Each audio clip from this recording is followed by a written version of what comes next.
So perhaps you're easily distracted. Squirrel! Or maybe you're a good listener. I'm listening.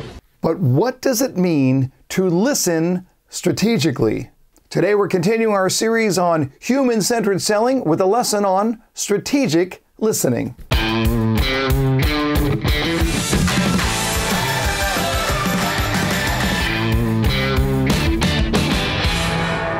Well, welcome everyone to another 5-minute sales training where today we're talking about strategic listening in sales.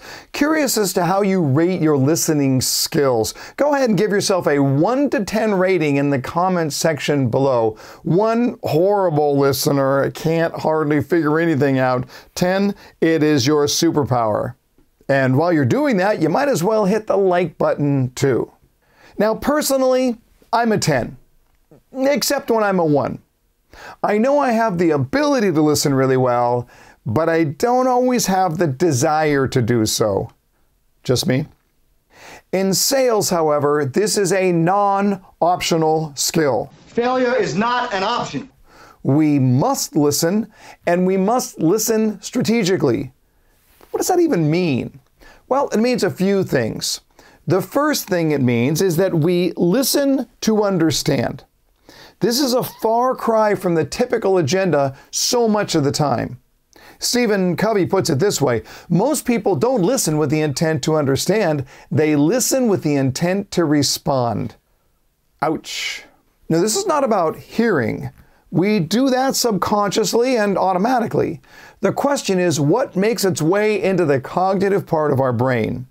You see, we don't consciously hear everything. That would drive us crazy. So much of our lives would be a noisy jungle. Noise! Our brain has the ability to filter out what we consider to be irrelevancies.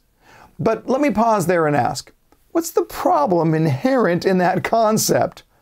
Well, for one thing, what if I deem that the things being shared in a conversation are irrelevant?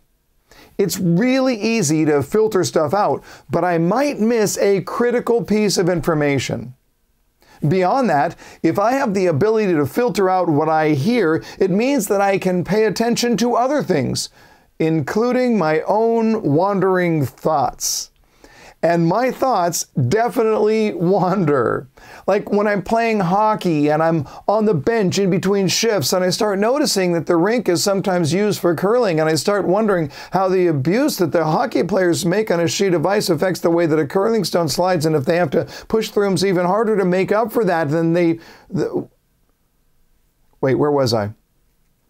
Oh, yeah. I was talking about wandering minds.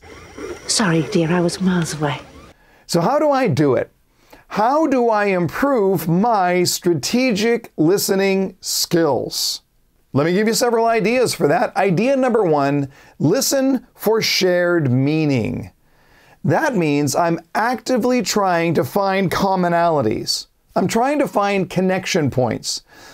I want to find the similarities that will allow both of us to draw deeper into the conversation.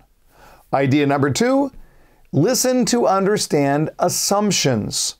That means I'm not just listening to the words, I'm listening to the message behind the words. I want to know what my customer is saying. I also want to know why they are saying it. What assumptions are they making? What is their frame of reference? Idea number 3, the 2-second pause. I want you to get into the habit of pausing to let the message fully set in. That little pause at the end of a buyer's comment will actually allow you to do several things. First, it gives you time for the message to fully sink in. Second, it gives you the entire message. Sometimes the important words are at the end. And third, it proves your care and concern.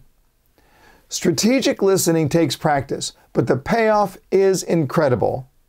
Hey, thanks for watching today's 5-minute sales training. Don't forget to check out shop.jeffshore.com for all your Shore Store books, courses, and merchandise. And remember, 20% of all the proceeds for the rest of the year are going to The Gathering Inn, an organization I work with that helps homeless community find permanent shelter.